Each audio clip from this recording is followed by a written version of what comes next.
Ok, problema é estourando balões. Esse foi um problema confuso da prova, mas a solução dele é simples.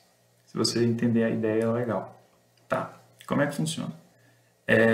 Você tem uma sala e essa sala ficou cheia de balões. E os balões eles ficaram na vertical, cada um em uma posição, como se fosse um plano cartesiano. Daí, uma pessoa vai atirar uma flecha e essa flecha, né, ela vai seguir perfeitamente na horizontal até o final da sala. E quando essa flecha atinge um balão, ela cai de posição e aí ela vai percorrer horizontalmente, só que na altura abaixo, tá? Por exemplo, se a gente for dar uma olhadinha nos casos de teste, só para explicando aqui, ele vai te dar um número de balões, que vai até 5 vezes 10 à quinta, e ele vai depois te dizer as alturas de cada balão. Por exemplo, altura 3, 2, 1, 5, 4. E cada balão está na posição 1, na posição 2, na posição 3, 5 e 4, né? Que é o seu índice aí. Beleza. Aqui tem um desenho desse primeiro caso de teste. 3, 2, 1, 5 e 4, tá? E como é que vai funcionar? Por que a resposta... Vamos entender a resposta primeiro, né? Por que a resposta dele é 2? A resposta dele é 2 porque você pode atirar uma flecha aqui. Essa flecha vai estourar esse balão e ela vai cair uma posição na altura. Então ela vai para cá. Depois ela estoura esse balão, cai uma posição, vai para cá. Depois estoura esse balão, cai mais uma posição e chega no chão. Ela não vai estourar mais ninguém porque não pode ter balão no chão. É uma restrição do problema, tá? Aqui, você atira outra flecha e acontece a mesma coisa. Estoura esse balão, atira outra flecha, estoura esse outro balão, a flecha segue aqui na altura 3 até o fim. Beleza? Então, por isso que a resposta é 2. Você só vai precisar dessa flecha e dessa flecha. E aí elas vão encadear, né, uma sequência de estouros de balões sucessivos. Então, o mínimo que você precisa, né, o mínimo que dá para estourar todos os balões é 2 flechas. Mas como é que a gente faz para computar isso? A gente pode pensar como se fosse uma espécie de sweep line sweep, tá? Para entender a ideia melhor. Vamos voltar aqui para a figura original. Como é que vai funcionar? Imagina que a gente tem o quê? Uma linha, tá? Horizontal, e ela vai percorrer o nosso plano assim, ó, da esquerda para a direita, tá? E toda vez que você encontrar um balão, você vai fazer o seguinte.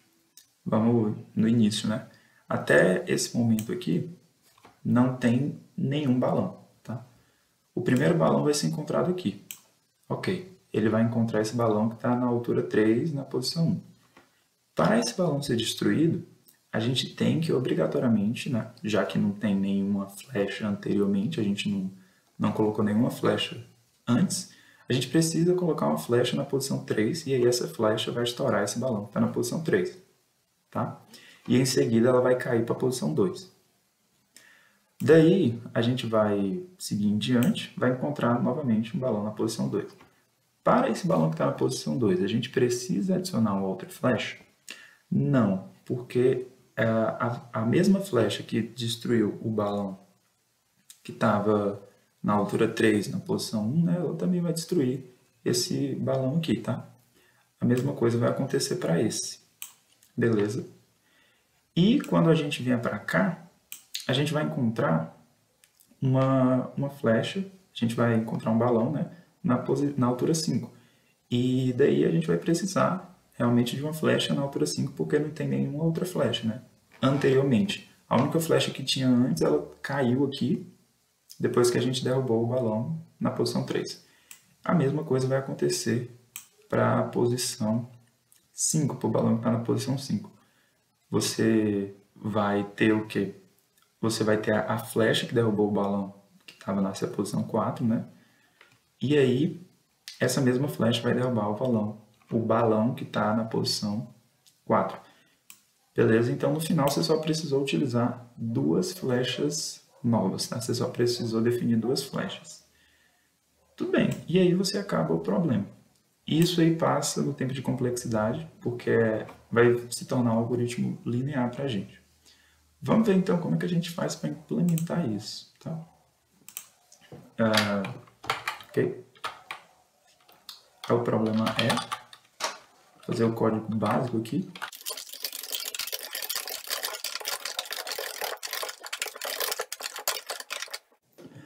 Tá, beleza. Vamos olhar o problema. O problema está aqui. A gente primeiro tem que ler um valor in, que vai dizer o número de balões, e depois vai ler as alturas dos balões. E para simular essa nossa linha, o que é que a gente pode utilizar? A gente pode utilizar um array que vai guardar a posição, a altura que tem flecha em determinada posição. Por exemplo, aqui eu teria flecha na 3, só que aqui eu teria flecha só na 2. Aqui eu teria flecha só na 1.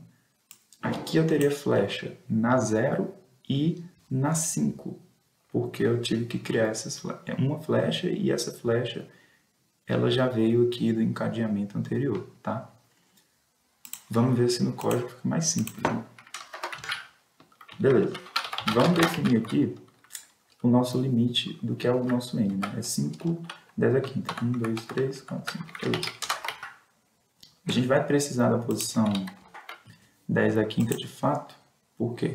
Porque ele vai até igual a posição H. Mentira, né? É a posição H, não. A posição H em si, que é a altura, vai até 10 a sexta. Então, o que a gente vai precisar aqui é 10 a sexta. 10 a sexta, a gente vai colocar ele dentro de uma posição válida, né? E ele vai começar do 1. Tudo bem. Ok. Então, a gente vai criar aqui, ó, um vetor H de altura e tal. E beleza, que vai guardar essas alturas aí pra gente. Inicialmente, tá todo mundo zerado, não tem flecha de nada. E aí a gente vai ler o valor in do problema.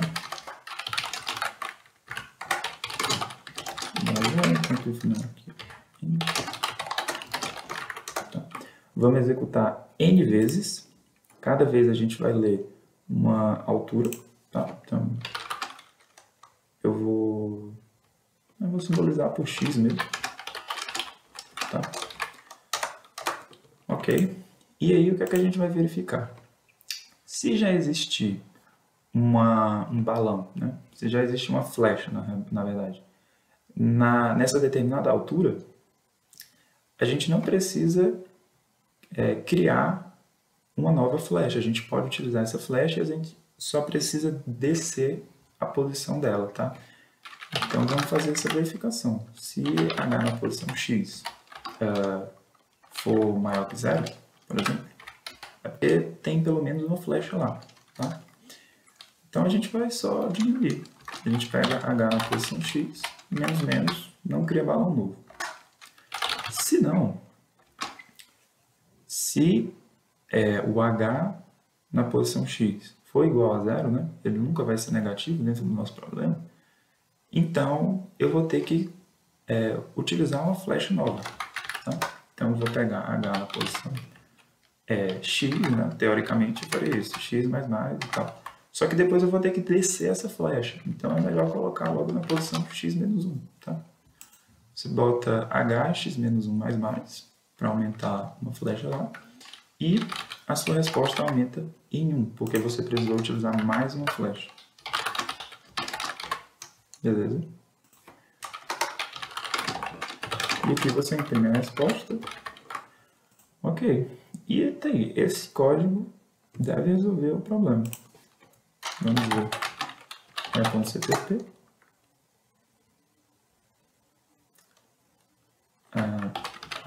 .x. Vamos tentar o primeiro caso de teste. Copia. Cola. 3. Opa, calma lá. 2 horas depois. Tá, descobri aqui o que é que aconteceu. A gente não tá tirando a flecha quando ela derruba um balão, né? Se o h de x for maior que zero, é porque aconteceu essa situação aqui. Você tinha uma flecha que já veio de um encadeamento, por exemplo, aqui, ó. Essa derruba essa, derruba essa. E o que é que aconteceu? Você está tirando, você está fazendo h de x menos menos. Isso aqui está retirando uma flecha da posição x, porque ela derrubou um balão.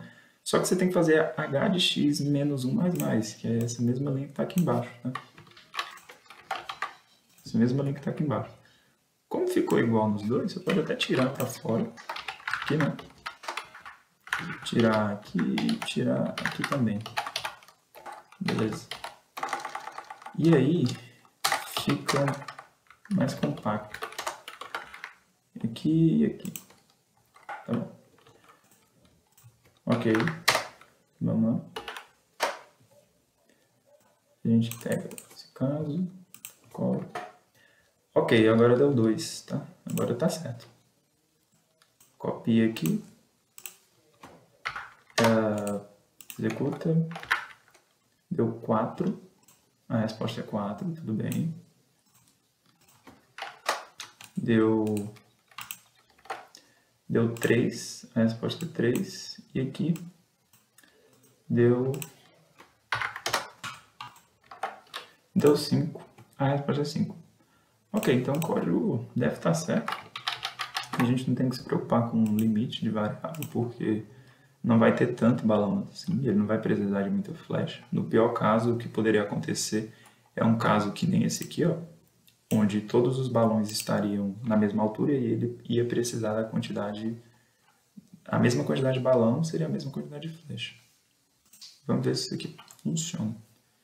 Submit. Eliminando o balão, o problema é...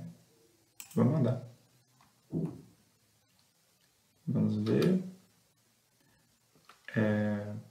Passou. Então foi isso. Valeu.